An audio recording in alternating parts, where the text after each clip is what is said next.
This is Trent Dean with Phantom Music. I started as a musician, as a drummer and a keyboard player, and so I had like my whole first half of the music career was just on stage and in the studio.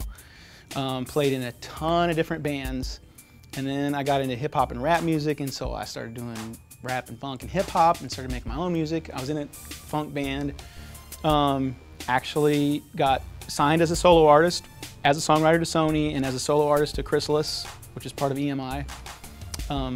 No longer a label, but trust me, it was a major label at one time. And that was like the whole first half of my music career. From there, the second half, I got on the, as I say, the other side of the desk and was hired as an A&R guy. The crazy thing about that, my first gig basically on the business side was the A&R guy for the whole label, and there was no other A&R person, and it was a big label. So everything was on my shoulders, all the artists, everything. It was like dive in head first. But I loved it, loved working with the artist. Interestingly enough, most of the artists I work with ended up wanting me to manage them because I tended to look at things, you know, from both the perspective of the artist and the musician as well as from the company. So from there I managed artists, of course, promoted clubs, started a club in Nashville because I was there for several years, and just kind of have done both for, well, more on the business side the past like 10, 15 years.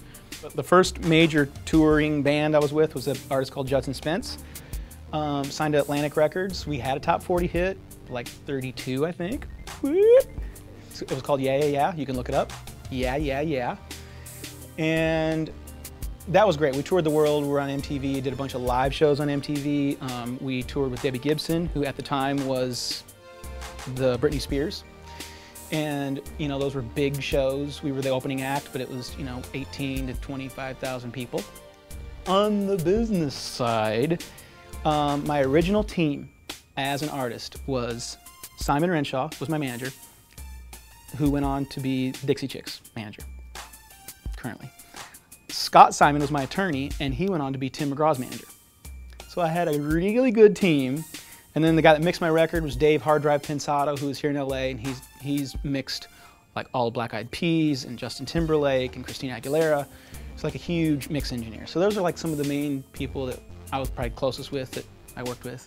I actually have a heart to help artists get to where they're going. So all of them, you know, that I worked with, I wanted the best for them. There's things about management that I love doing, which is more on the artist development side, helping them from everything from their what songs to what the show's like, what their image is like, all that kind of creative stuff I love to do. As it has to do with their business decisions, that's the side that I'm not really a big fan of. So when those things don't go as planned, I tend to be like, all right, this is more frustrating than it is enjoyable. And so that's when I move on to the next. And I tell artists that now. I'm like, if you want me to work with you, I will be glad to help you out as much as you want. Up until the point when it becomes a pain in my boop. Mistakes, they happen all the time in the music biz. When I was an artist, probably the biggest one, when I was an artist, my first single was released, and this was after a huge push by the label, huge major label deal. Sony, I said Sony Publishing, Chrysalis was a major label. Everything was pushing towards it being a huge single. When it hit to all the radio program directors around the country, it, as we say, hit a brick wall. And the single didn't go anywhere. There was a reason for that, and the reason was, would you like to hear?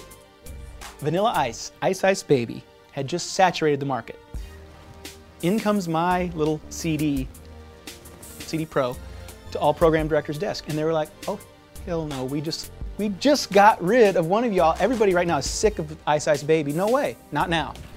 So classic case of bad timing. However, being young and full of myself, I looked at my manager and said, I got to blame it on somebody. This was supposed to be a huge hit. Your fault. And I had other people advising me at the time too. Fire him. So I fired him. And it was within a year that he had the Dixie Chicks. Right now I am continually juggling things in the music business, as we call sometimes the Hollywood hustle, and they're pretty random. Besides teaching at MI, which I love, I continually, as I call it now, not artist management, but artist development. So I work with artists in helping them get to the point or however far I can take them. And I love doing that.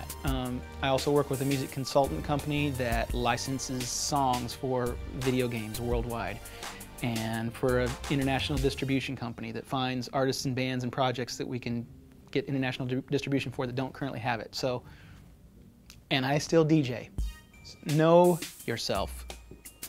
It sounds really profound, but so many times I see people that, you know, they write great songs, but they're not a great singer, or they're a great singer and they're not a great songwriter, and they want to be the opposite. And it's like, I just want to help identify, look, you are an unbelievable songwriter. Your singing sucks, so that's cool. If you want to work on that, it's great, but focus on being a songwriter.